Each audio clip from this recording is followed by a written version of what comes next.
Web3. Web3. Web3 is going to be the internet of value. Web3 is a tool like any other. A hammer can be used to build a house and it can be used to smash a head in. It's a weapon and a tool at the same time. Jan Roessner, co-founder and CEO of video game development and entertainment company One Earth Rising. The same way Web3 was misused in many ways, rug pulls and scams and so forth, it can do incredibly great things.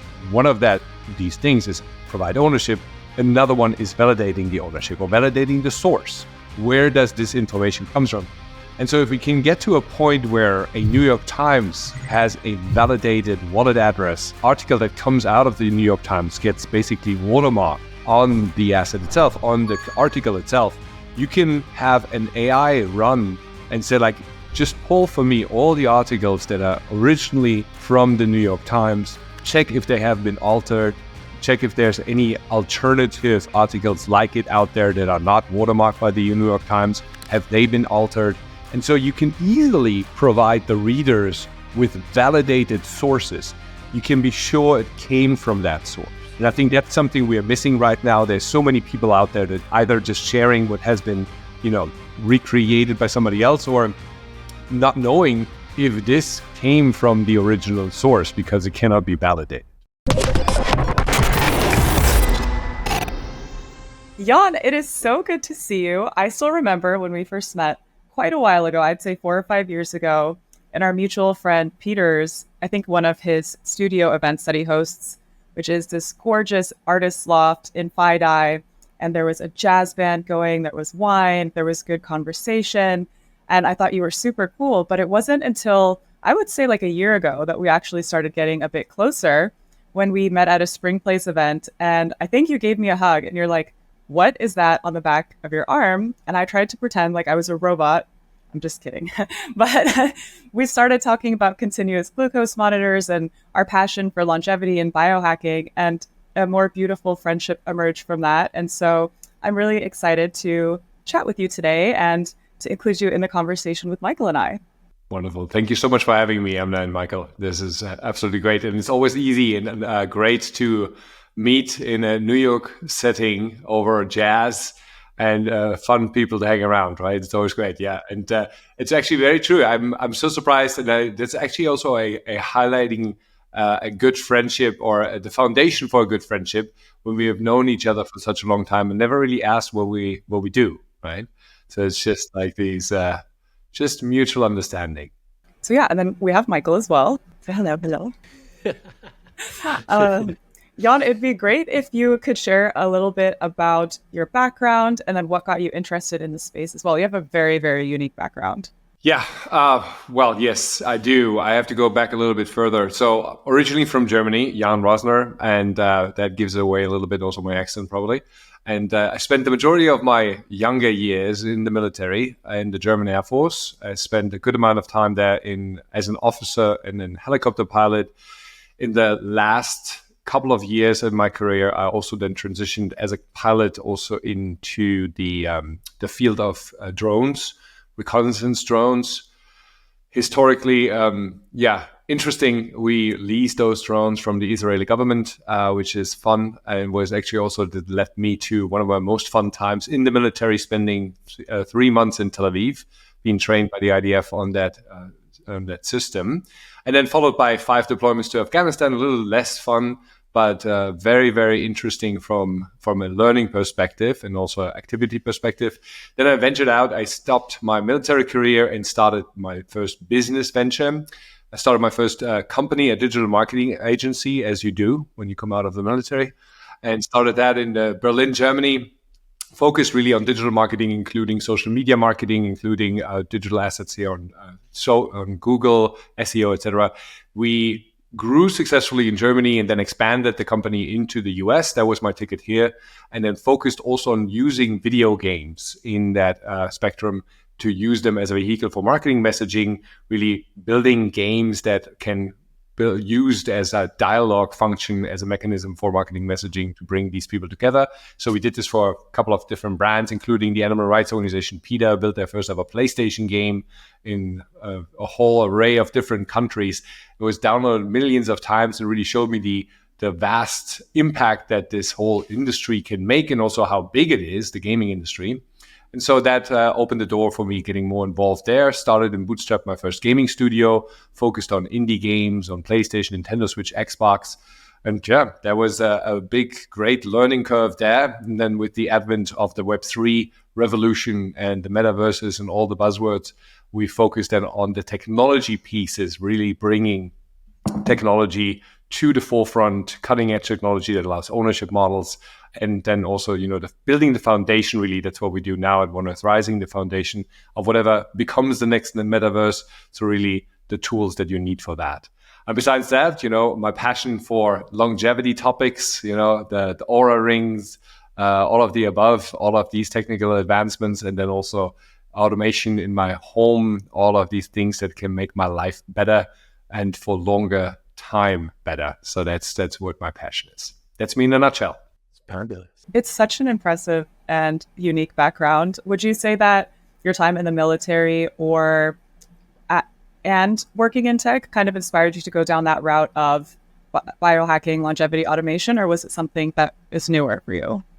That particular part is a little bit newer for me. That definitely is the part where I consider myself lucky to come across great human beings that inspired me to, focus more on my health and focus more. And, my dear parents, I love them to death, but they're also from a generation that was more focused on party, Woodstock style, and not so much take care of their bodies, which unfortunately shows more and more the older they get. So that is definitely, in a negative way, I must say, an example of or an inspiration for me to just, I don't want to live forever, but as long as I live, I want to live good.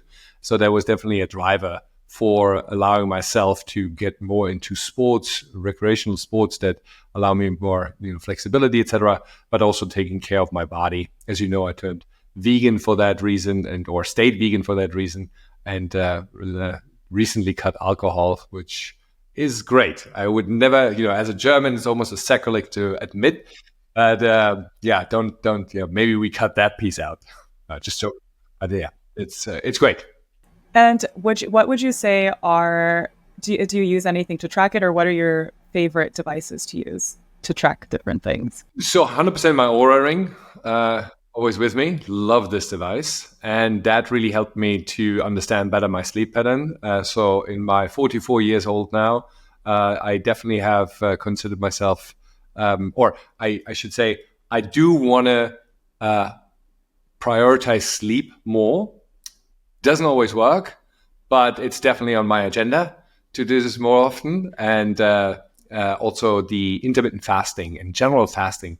There's this incredible series that you and I started watching, Limitless with Chris Hemsworth, which really inspired me to start the fasting process. I was always against this. It was like, I'm happy to cut so many things out of my life to feel better and make it longer. But food was one of the elements that I couldn't really give up. And the fasting process now is so great. And I do this with a bunch of my friends. And we have actually seen such great improvements, but also vice versa. Your level of comfort and your level of quality of life is so much higher now. So that if you do, for example, eat late and a slice of pizza comes in late because you went out somewhere and you didn't have the chance to eat earlier, oh my God, it's now almost like a hangover because you have used to get your body to such a great excellence. So now it punishes you when you get the late stage pizza slice in. It's quite an experience. Yeah. I had an extraordinary experience finally trying multi-day fasting. I had a lot of fear of the unknown, I suppose, about this, but finally tried. And that first time I only went 60 hours, so 2.5 days. I broke my fast with a little bit of salami because I learned later I should have been having a little salt in my water. So that I needed to replenish my salt when I did finally break that fast. And what happened after 2.5 days of fasting was nothing. Nothing happened. I went back to normal. And that was an extraordinary experience for me. It actually changed my relationship with food forevermore because I didn't know I could go 2.5 days without eating. So Uh, I used to, I realized only by contrast that when I traveled, I wondered where I would fit in eating. I had quite a bit of anxiety around going hungry. And after that experience that actually I don't have to eat, I did that that small experience created this amazing shift. Like, why don't I only eat what I like and what is good for me?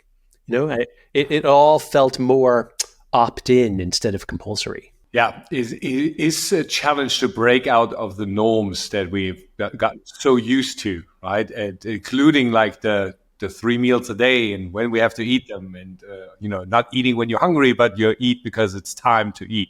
And so, yeah, I can definitely attest to that. And it's impressive that you went 60 hours. I have yet to go there.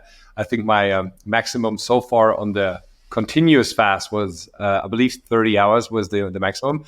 I do know. I mean, the beauty of a fast, showing you not only the resilience of the body, but really unlocking new potential, healing your body, being more aware, being more clear in your mind, and really being a much better driver in the seat that's your body. It's incredible. It's really, encourage everyone to do so. Agreed. Me too. Have both of you guys ever had any biohacking fails or that you would not do again? That's a good question. Yeah. Biohacking fails. Michael, go first if you have any. Oh, I have one, which is I tried multiphasic sleep. So this took off among some nerd communities on the internet. I guess, wow, I think it's really been decades. So the idea is, instead of sleeping once a night, you can decrease the total amount that you have to sleep if you just take naps, just like commit to naps, basically. But on a schedule of frequent, like, small naps. So there was anecdotal evidence that this works well. So I was like, well, I'll try it. And I would say that it does not work well. This is a total myth. Like the goal of these multiphasic sleep hackers is to sleep for a total of only, let's say, like 3 hours a night. The idea being that you adapt to this different schedule and your body just switches into REM sleep more efficiently. So I gave this my all, and no, what it actually produced was like chronic sleep deprivation. Oh, no. I would have been so surprised if you say something different. I mean, all the different literature that I followed and all the different recommendations now, I mean, getting into REM sleep, the amount of time that takes, getting into deep sleep, etc. So that's one of the biggest criteria that I have for myself, is that I just came back from a trip from San Francisco, like Miami, San Francisco, and back. For some reason, I was super awake when I got up the next morning coming back from San Francisco. It was only one day, so it was not really jet lagged. But and then I crashed in the afternoon, and I looked at my watch, which I didn't do in the morning, and I only had 3.5 hours of sleep. It's like, oh, no wonder. And it's really like I look now at the metrics of deep and REM sleep, and optimizing for that. That's really my goal. And to be honest, I mean, I go with your statement earlier, Michael. Is the fear of the unknown really keeps me in check, not to try so far anything that I'm not super convinced of. So I do have to admit, as of now, I can't really think of any biohack fail that I had so far. Amna, did you have any? Now I'm trying to think of if I did. Oh, I think mine was the multi-day fast. I tried the Prolon fast kit that you get. It is a fasting mimicking diet that was created by a doctor, and it is meant to trick your body into thinking you are not eating for 5 days, but in fact you are eating small little meals. And I've done it successfully many times, but there was a couple times where I introduced things that I shouldn't have, or I wasn't paying attention to the directions, and then you just end up cranky for. Yeah, I mean, on that note, obviously, I only ended up with 30 hours of fasting so far, so that has been a fail so far, right? I've not made it to my 4 days. That's actually the goal that I wanted to try once, and it's like it's naked fear. It's naked fear that keeps me from it. Yeah, I'm certain that the reason why I succeeded with my first fast is that I had a partner. In my case, my wife, and so I've developed a little fasting protocol. If you're curious about multi-day fasting, I've come up with a little program for doing it. And it works like this. You need a buddy. This is fasting with the buddy system. And now I do many multi-day fasts, but all following this rule, which is we're going to start fasting together. You pick a time. This is when we begin. This will be our last meal. And either of us can stop the fast at any time for any reason, and we'll both stop. Okay, so we will stop together. And then what we're going to do is count up how long we fasted, multiply by 10, and try fasting again at that time. So if you only go a day, fine. We're going to try fasting again in 10 days. Fasted for 3 days, great. We're going to try again in a month. So there's no failure condition of this, right? It kind of takes the anxiety down. There's no way to do it wrong. Like whatever the outcome is the outcome. And then we try again 10x later. I like that. It also puts you in the position where you already have your schedule in front of you rather than trying to fit a full day fast somewhere in your life, right? And that never really works. Because I always find a reason why, oh no, I can't do it then because, if I'm weak, I have this pitch or I have this and that and, I want to do the next workout, etc. Yeah, for sure. That's really good. I like that. So now I'm literally fasting 10% of the year, but there's no way to do it wrong. It's just like I'm along for the ride. Like, is this going to be a 2-day fast or is this going to be the day that I go 4 or 5? And very impressive. Very good. All right. The outcome. Yeah. Great. I'm happy that got recorded here. And very good. Very good advice. Yes, you heard it here first. Yes. I wanted to kind of take the conversation in a slightly different direction. I know that we're all very passionate about misinformation and data. So there is a theory or a topic about stuck in traffic versus contributing to traffic thinking.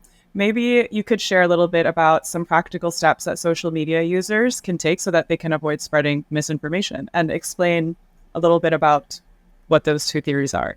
Absolutely. I mean, this is a topic very close to my heart, not only because I work in tech now, I work in Web3 technology now, where, the validation of ownership is very a strong one way. I mean, this is kind of like the source of this or the foundation of that. At the same time, it's the problem solving mechanism that we can use in the future, combining this with artificial intelligence. And at the same time, also, I spent, as I said earlier, 13 years in the military. So, being in a mis and disinformation society means that these cycles of mis and disinformation can lead to me being deployed somewhere because it just leads to a conflict, right?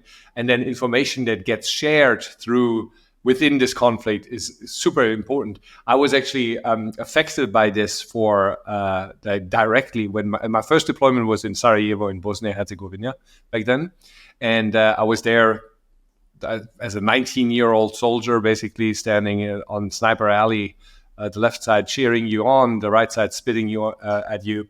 So when we did a great deal of help, or we conducted a great deal of work there that helped the community, like building hospitals, building little children playgrounds, etc., and so forth. But the only information that came back to Germany that my parents read in the papers was, German soldiers in Sarajevo go into a brothel. Okay. That was it, right? That was it. And that basically also that led to many of my peers questioning why I went to get deployed, why I went there and what did I do there. And just to put this into context, like because we were soldiers and we were affected by it, we were much more open to the information to also look into the politics behind that. Why were we sent there? And many people, well, either don't care or don't know where to get the information from. So the reason back then was just obviously conflict in Yugoslavia back then, former Yugoslavia. And so we had basically an influx of people fleeing the wall coming into Germany. Basically, our infrastructure was at the brink of collapse. So the government basically has two choices or two mechanisms or like instruments, right? It can do democracy and diplomacy and trying to wind down the war, the conflict on the side, and then so the refugees can go back into their countries. Or if the parties don't listen to you, they can send troops. Right, those are the main two options that you have, besides sanctions, etc. So after diplomacy didn't work, we sent troops to just calm everything down. The parties at the table, etc. And the infrastructure collapse really led to increased prices, people getting annoyed, but didn't really know why. They just said to the government, do something. And so that was the output that was actually getting us into this war zone. So through this story, what I want to highlight is really, it's a complex topic that goes beyond or above the most heads in our society, because it's just diving too deep. It doesn't really concern you. It's just something happens and you want it to stop. So you're voting with your voice and choice towards getting it stopped. So that now, considering, taking this into the reality, into the now, adding social media to this mix, which makes it even more complicated, we are facing a real problem where the most important aspect that I can give to any parent and child and people, young people especially, is to look into the information and to validate the information. One of the most horrific conversations that I recently had in a pizza joint was two young ladies that were telling me, oh yeah, that's actually very true. I never really check it out. I just forward it. I just repost it, not checking it. It's and that is the source. Oh, it's not the source. The source is the misinformation, but that's the amplifier, right? That's the fuel in the fire, just like sharing it wildly without even checking where it came from or if the information that you share is true. So nowadays it's more who's fastest rather than who's right. And that is a huge problem that we have in society. And I think that, this can be amplified by AI, but it can also be solved by AI, and can also be solved by AI in combination with Web3 technology that can validate the sources. So it was a little bit of a lengthy answer so my recommendation for the youth is to validate and just take some time. Don't need to be the first to share. Make sure that what you share is true, and that you can stand behind it and defend it at any given time. And maybe even, if you could, somebody like a youth could take the information that they see, plug it into an AI source to check it speedily. And then, although there are still hallucinations in AI, so I don't know, but well, we're in the beginning, right? So very similar to looking at Web3, looking at AI, we're literally like we were at the beginning of the internet, right? So there's so many things that still go wrong. And in my daily routine, I actually, just before our call here, I jumped off a really heated conversation on LinkedIn where I exchanged, or I put a post out, in our gaming world, for example. If you play a game, you put money into this, you put time into this, and then basically the company decides to shut it down, you lose everything because you don't own anything, right? So it's a reality right now that Web3 can solve. So, and I just highlighted multiple different aspects of how these pain points can be solved or can be minimized, and Web3 was one of them. Oh my God, it opened the door for the truly the haters, if I can call them like that, to just demolish and bash the Web3 industry. And for good reasons, because a lot of that, Web3 is a tool like any other. A hammer can be used to build a house, and it can be used to smash a head in. So it's a weapon and a tool at the same time. So the same way Web3 was misused in many ways, rug pulls and scams and so forth, it can do incredibly great things. And one of these things is provide ownership Another one is validating the ownership or validating the source. Where does this information comes from? And so if we can get to a point where a New York Times has a validated wallet address and an article that comes out of the New York Times gets basically watermarked on the asset itself, on the article itself, you can have an AI run and say, like, just pull for me all the articles that are originally from the New York Times, check if they have been altered, check if there's any alternative articles like it out there that are not watermarked by the New York Times. Have they been altered? And so you can easily provide the readers with validated sources. If you trust the New York Times, it's completely up to you, right? That, I don't even want to go into that discussion. Whatever source you trust, you can be sure it came from that source. And I think that's something we are missing right now. There's so many people out there that either just sharing what has been, recreated by somebody else, or not knowing if this came from the original source because it cannot be validated. Right.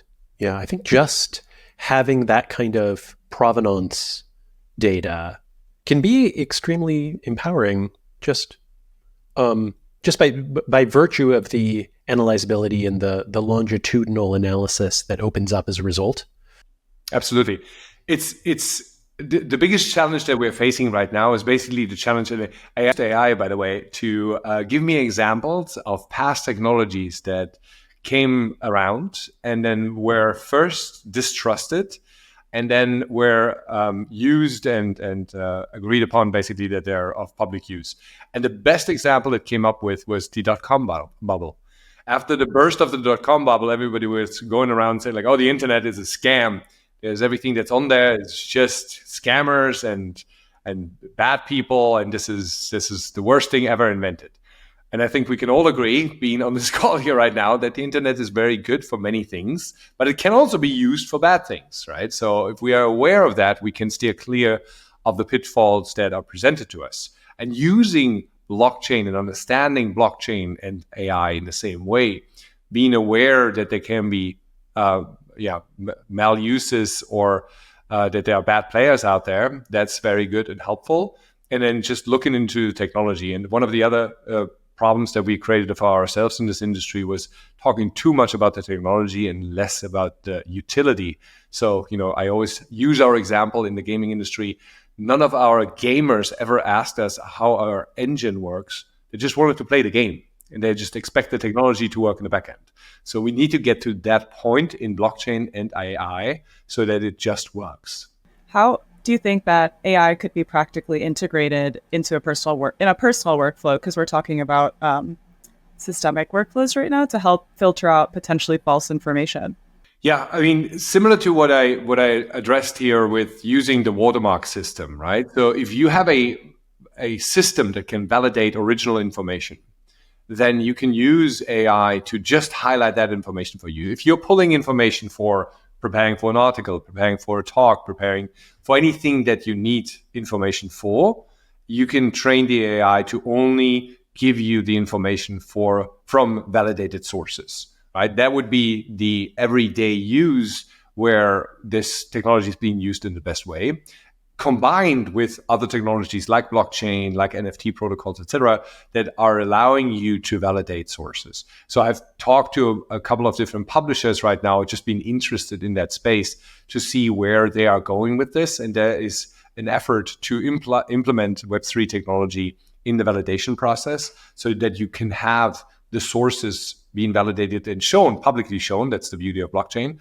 Everybody can always see where this piece of information was generated from. And that then is your first step in using AI in the right way to pull the information best. And then obviously all the fun little other uses that you can do with what you can do with AI. I think, even the court cases that we have seen now with News Corp and others where they are now being paid for the information that AI has scraped. I think it's a great example of true information building is being valued again and being paid for again.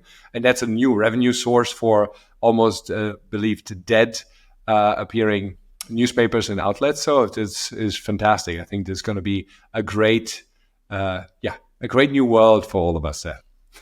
That matches our our optimism. I think that breakthroughs in natural language understanding make it easier for people to get help from a computer without learning a formal programming language.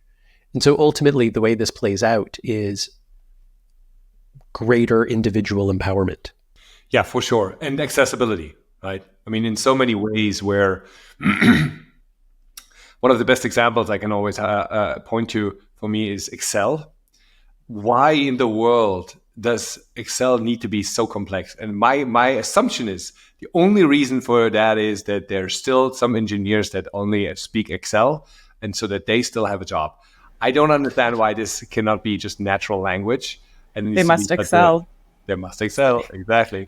So, those are things where, AI can do amazing things and can help people tremendously in building like Excel sheets. I mean, this is a very simple. Obviously, there are much better applications of AI, but it's incredible to see that. I was lucky enough to be invited to one think tank event back in the days in the UK, where we were talking about how can modern technology be used to make the lives of the elderly better. And so really helping people to understand, prevent also scams to them. I mean, I can only imagine, going back to the validation of information, when I look at my grandparents or adjacent grandparents, they are used to what you read in the newspaper that was the truth, right? So that is just truth. That's what it is. It's a journalist, so that's their integrity. So what they will put out there is the truth. So now anything else, I mean, I see this with, majority of my family life in the closer families that are growing older now. They're seeing something on Facebook, the immediate reaction, oh, this must be true, right? Somebody's sharing this, oh, there's an article, oh my God, this is horrendous, this is scary, whatever it is. It's like, no, mom, this is just something that somebody made up, right? So teaching people to that extent that they are just questioning and also being much more critical in their thinking is super helpful. And I think AI can be a great companion there if, associated in the right aspect there. Absolutely. Yeah. Literally, the world could use more intelligence. Having the infinitely patient, intelligent augmentation. And companions. I mean, unfortunately, this is another pandemic that we have. Epidemic, I think, is the right term, the loneliness epidemic. And so, having a companion that that allows you to talk to, that gives coherent answers and just also reacts properly to you, I think this could be used in a very, very effective way for many people around, not only the elderly, but just, anyone who's lonely. Hopefully it doesn't lead to more loneliness, right? So it needs to have a mechanism built in which brings you out, drives you to connect more. Not that we have a system here or an effect that reminds us of, was it Blade Runner 2048, right? That would be bad. Well, I, by the way, am optimistic about Excel, and I'll really show off my business nerdiness here, I think. I'm optimistic about Excel becoming easier because of what I've seen with generative AI and Adobe's Creative Suite. I'm a huge fan of Adobe's innovations recently under Alexander Kostin, and I think that the power of something like Photoshop comes from all of the refinement that Adobe has made for power users. So it's an extraordinary tool, but to me, it's an extraordinarily intimidating tool. And I think that there are ways of incorporating generative AI that save professionals time in their workflows. But when you look at all of the ways in which they've incorporated Gen AI into their portfolio, a lot of it has just been to help casual users make something that matches the idea in their head. And that, I think, is like an existence proof that you can make something more accessible without taking away the power for the hardcore users that really want that obscure function, Yeah. So I'm eager to see that playing out across all kinds of tools, Excel being another. Yeah, you're highlighting a very important point. And before I answer, I wanted just to highlight and correct myself. It was Blade Runner 2049, not 48. Making sure that all the nerds listening here that I get my badge up on it. Anyhow, so the yes, I couldn't agree more. And there's a famous quote. I mean, I don't actually know if he said it first, but he definitely repeats it very well. Scott Galloway continues to say that it's not the person who it's not AI taking your job. It's going to be the person who understands AI. So, and that's very important. I think one of the messages for anyone who's interested or scared or anything related to AI, continue or engage with it. The number one important message to anyone in this world today is engage with AI wherever you can. Best on a daily basis, even if it's just for simple tasks, just understanding how it works, how it is applied, and how these prompts work, right?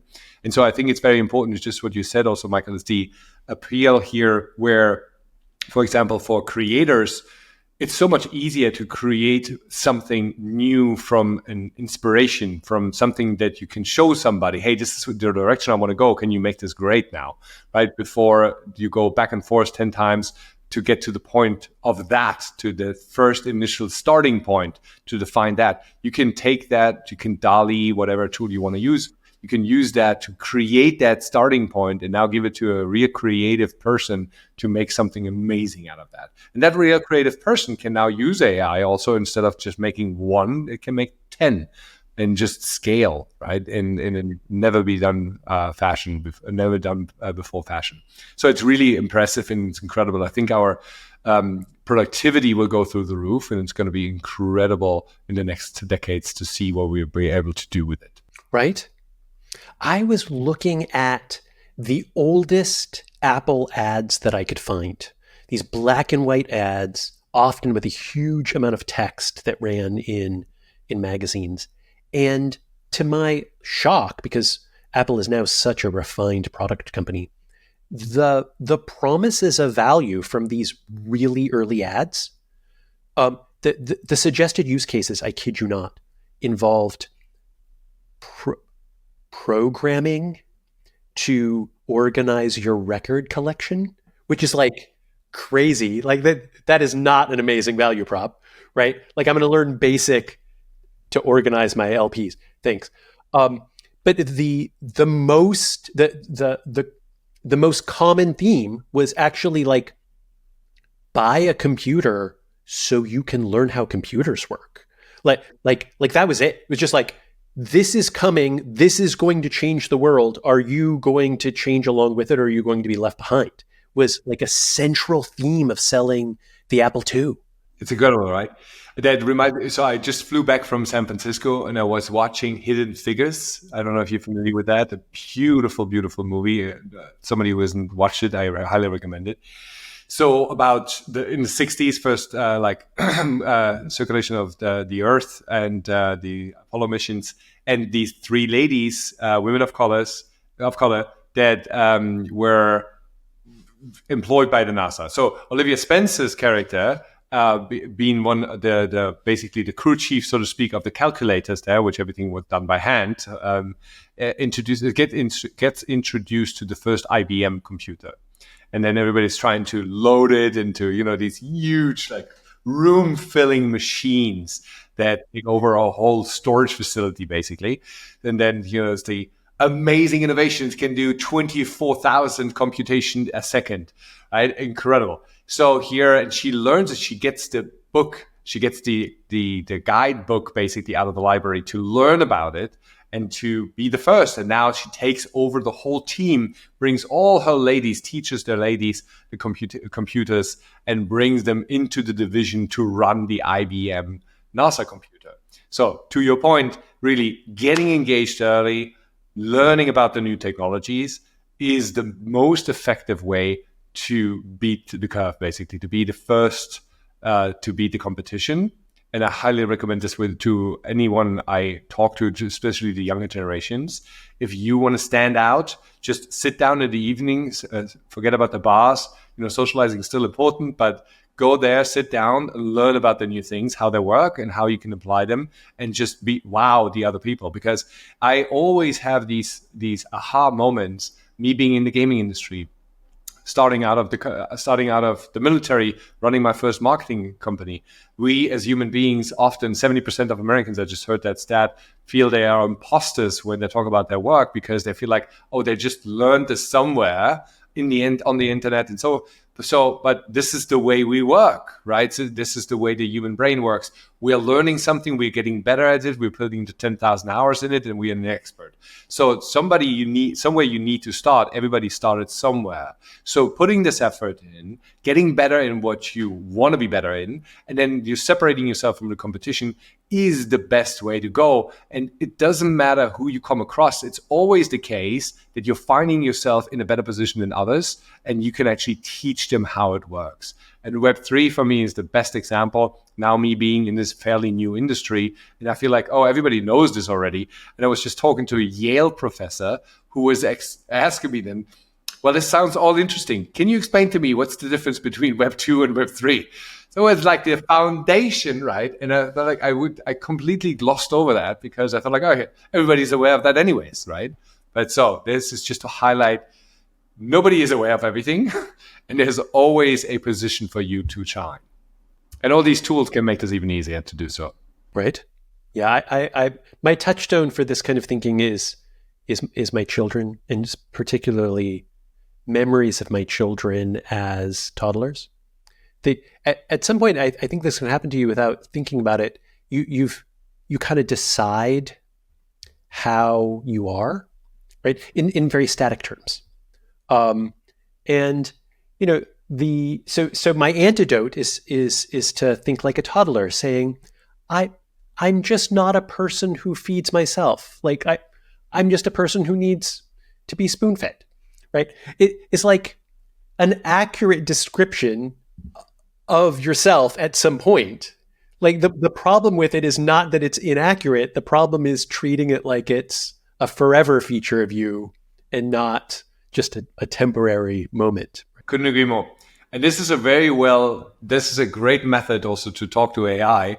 I actually asked for one of my panels, I think, Amna, you might have been at one of these Web3 panels, and I asked AI to explain blockchain to me as if I was a 5-year-old. And so to the same extent, so I don't have children, so I have to use AI for this. And so if you can go to your children and have it and explain it to them and they understand it, I think then you are on a good way, right? You are going in the right direction. And I encourage everyone who wants to get in touch with the new technologies to really, like I said, embrace it. And I do have full conversations with, Gemini or formerly Bard or the ChatGPT, the new version. And so it's very interesting to see this. And I come from a generation that was fully embraced in Terminator. So I definitely I'm always very polite to my AI. So I might be sad in the future. And hey, don't lose the politeness in front of the machines. Oh yeah, I'm always making sure to add please and thank you. May you, yeah. And then when amazing piece of work. Could we maybe alter this a little bit? It's great. It's great. I was about to ask you, and you kind of touched on it, which of the AI tools that you are using now are your favorite, I guess, in terms of productivity and just in general? So, yeah, I use mainly two, Gemini and ChatGPT, the latest version, and with ChatGPT also DALL. And the reason for that is I do actually like the conversational tone of Gemini better.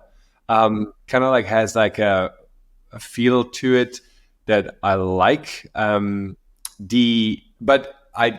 started just recently to embark on this whole LinkedIn influencer journey. And quick plug for myself, I now got this Web3 top voice of Web3 badge, which got me there. And so the fun part here was the experience of how to get there and how to properly also could provide content, develop content to get to this point. So I went through this whole with a friend, went through this whole process of training my ChatGPT account to learn my voice. And Gemini isn't there yet. So Gemini, you can teach certain things, but not as a common user because you don't really have an account there, right? And I'm just loosely speaking now from my experience. I might have missed something there, but from my experience, you can't set an account. So that makes sense because it's just like an open software that you access with your Google account. Apparently, these responses are not directly tied to your original Google account. You can still find the answers, but it's not like teachable as it is right now by the common user. ChatGPT, however, allows you to create a prompt. So what I did is I wrote my first 6, 7, 8 posts myself using my voice that I wanted to be heard. So the way I speak, conversational, etc., and so forth. So and I uploaded it, and we went through this process. So imagine you are a Web3 and gaming expert, la, la, la. So this is the voice that I want you to learn. And then, describe the voice back to me and write something in this voice. So we went really back and forth. So it was really a teacher-trainee experience. And then now Chat has it down.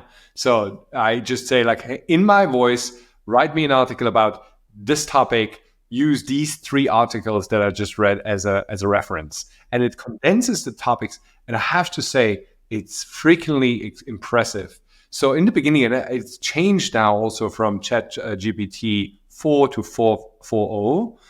I had to edit a lot after this coming out, just like, the wording a little bit wonky, some references, I don't know. Obviously, I read everything every time to make sure it's accurate. But now the result is like, I'm sitting there like, Jesus, I don't have to edit anything. This is really good. Wow. So, and that is impressive. So I'm a big fan of ChatGPT. I haven't really used too many of the other tools yet. Last thing I want to say to DALL-E. DALL-E is great now too. It also, with the new version, it can be taught in a way to create a corporate design, so to speak. So to repeat that style language. However, it's sometimes still very wonky. It's still, the whole image creation on text comes out sometimes completely weird, but the actual image creation like itself is very accurate and creates continuously great results. That's helpful. Thank you. I might try that myself. You should. And Michael, Yeah. your experiences with the Adobe software is probably equally satisfying, right? I'm broadly curious about obsessive craftsmanship. So it led me here to evaluate the new Adobe tools is really just that curiosity about great tool makers who are really singularly focused in one particular direction. So I just like craftsmen at work, and so I test a broad variety of tools. I've also been very, very pleased lately with Anthropic's Sonnet 3.5. Great model. I love the user engagement. Yeah, like the tone that the user interface presents. I'm also a big fan of ChatGPT, and I'm trying to create. I like taking, especially these new generative AI tools, and taking them out of the digital domain and putting them in places that you don't expect. For instance, in my own experimentation with DALL-E, the best reaction I've gotten so far, I made a Valentine's Day card for my wife by generating an impossible image in DALL-E and then projecting it onto a Polaroid. So I handed her this Polaroid of a snow-covered scene that couldn't really exist in reality with this heart-shaped lantern. And that hit very well, even though it was, February of 2024, where we've all seen AI generated images, because you don't see them on a physical object so much. So, so I've been doing a lot of that kind of like crossing the streams, like, ooh, how do I take this out of the digital domain and put it somewhere unexpected?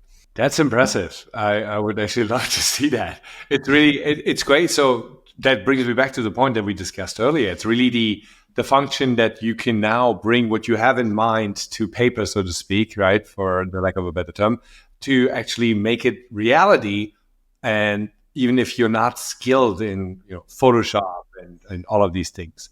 And it's impressive how it does that. And I was preparing a post picture where we are talking about the Web 2 versus Web 3, like the ownership model. Highlighting ownership, I wanted to make sure that basically my character that I created, the comic booky character that is now the avatar that is like following all these different posts, he's like holding these different these different assets in its arms. And I said like, yeah, and one like stuffed unicorn. And it looks so funny. It's like this ninja character, knight character, like holding the like purple stuffed unicorn now in this arm. Marvelous. I love it. It's really So cool. I'm so excited about what happens when a couple billion people are armed with a magic paintbrush to make what they're dreaming of without spending 10 years on like the draftsmanship skill first. Yeah.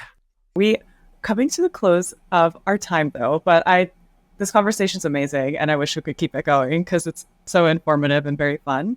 But Jan, how could people find you online? Oh yeah, so easy on LinkedIn, for example. LinkedIn, just Jan Roessner, Jan, and then Roessner. That's my LinkedIn profile. And then on Instagram, the same thing, the same handle, just my name. And those are the main two channels that I use. I have to admit, I'm not a big Twitter X user. It's just the way it is. And yeah, that's the best. Thank you. Amazing. Thank you. Yeah, my pleasure. Absolutely. Thank you.